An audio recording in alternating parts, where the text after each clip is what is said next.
네, 반갑습니다. 경자입니다. 다음 주 청약하는 K웨더도 수요 예측 결과를 발표를 하였는데요. 이 종목은 수요 예측 결과가 양호하게 나왔습니다. 자, 그래서 세 종목 중 마지막으로 K웨더도 정리를 해보도록 하겠습니다. K웨더는 다음 주 화요일과 수요일에 청약을 합니다. 그리고 환불금을 금요일에 돌려받기 때문에 환불 기간은 이틀인데요. 환불금을 APR 청약에 활용할 수는 없는 일정이거든요. 그래서 일정이 모두 겹쳐 있으니까 참고하시길 바랍니다. 그리고 상장일이 2월 22일 목요일로 예정되어 있는데요. 23일에 상장하지 않는 게 천만다행이라고 생각합니다. 그래서 단독 상장하는 조건이기 때문에 세 종목 중에서 상장 일정은 K웨더가 가장 좋습니다. 자, 그러면 이 회사도 워밍업으로 알아보지 않았으니까 뭘 하는 회사인지 잠깐 보고 갈 텐데요. K웨더는 민간 기상업체입니다. 기상청으로부터 로 데이터를 구매하고 또 본인들이 수집한 여러 가지 기상 데이터를 빅데이터화해서 다시 가공을 한 다음에 여러 기업에게 판매를 하는 게 첫 번째 사업입니다. 현재는 방송사나 건설사 등에게 이런 데이터를 판매하고 있다고 합니다. 그리고 두 번째 사업은 공기 상태를 측정하는 공기측정기와 환기청정기를 판매하고 있는데요. 환기청정기는 공기청정기와 비슷한 역할을 하는 제품인데 공기청정기가 실내 공기를 정화하는 구조라면 환기청정기는 바깥 공기와 실내 공기를 순환을 시키면서 공기를 정화하는 제품이라고 합니다.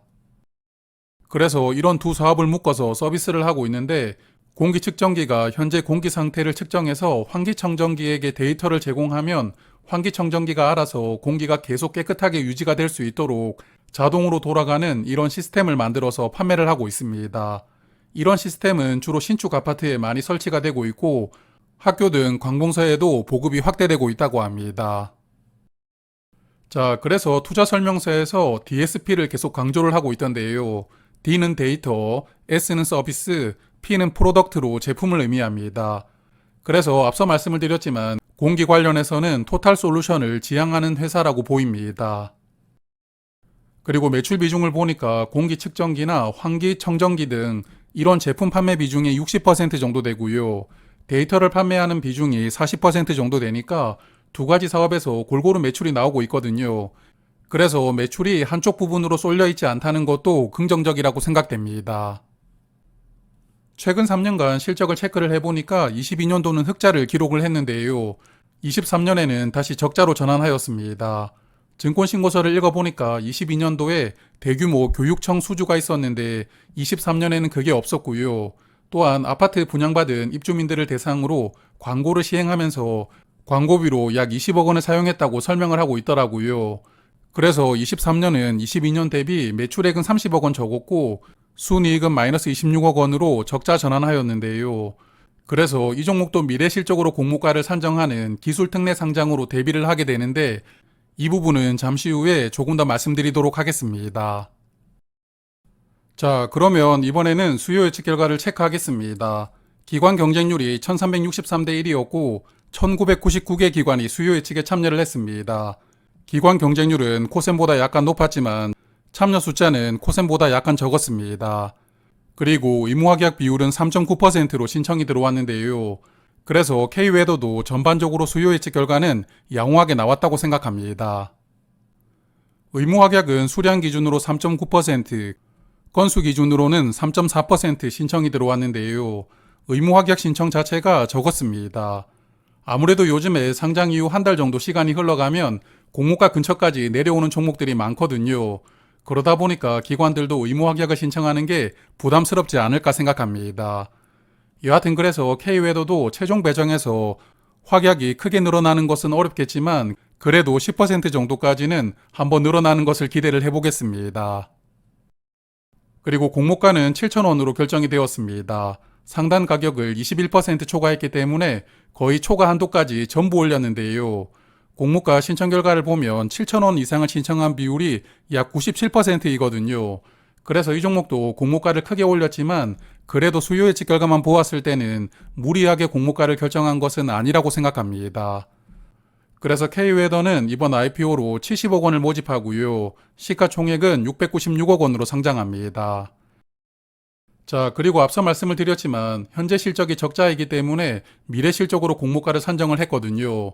K웨더도 25년 실적을 추정해서 공모가를 산정을 했으니까 유사 기업과 비교를 해보지는 않고요.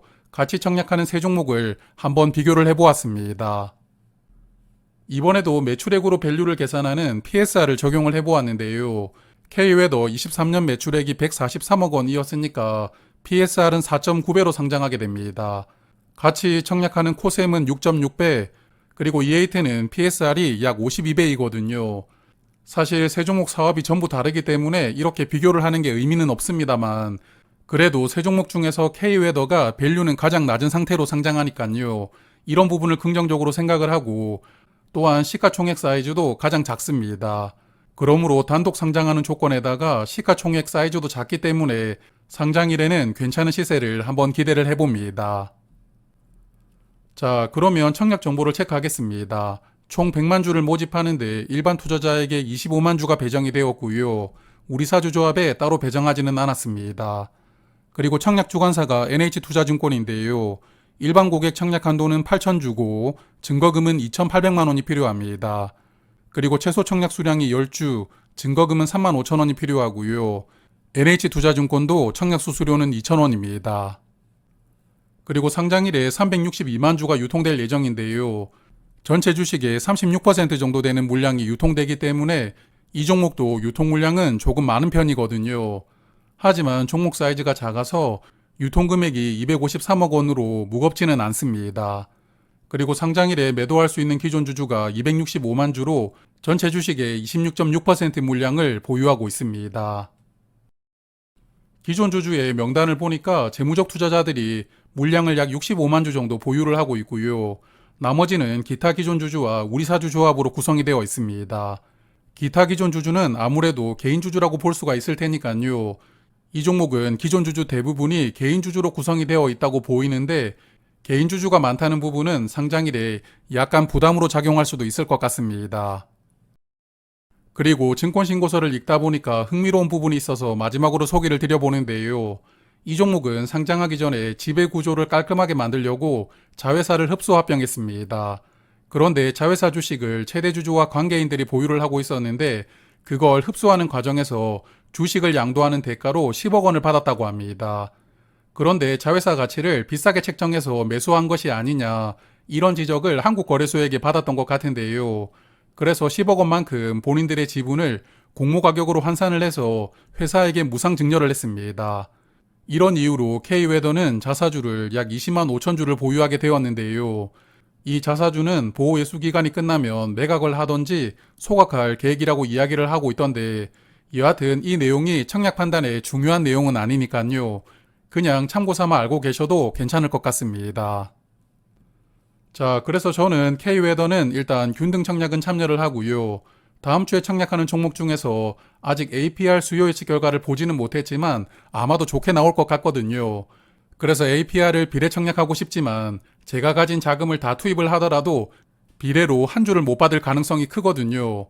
그래서 코셈과 K웨더를 적당히 나누어서 비례 청약을 해볼 생각인데, 여하튼 경쟁률을 보면서 비례 청약은 판단을 해볼 생각입니다. 자, 그러면 설 연휴 동안 편안하고 즐겁게 보내시고요. 명절 기간 동안에 파킹 통장을 한번 정리해서 말씀을 드릴 테니까 저는 일요일 저녁에 다시 뵙도록 하겠습니다. 고맙습니다.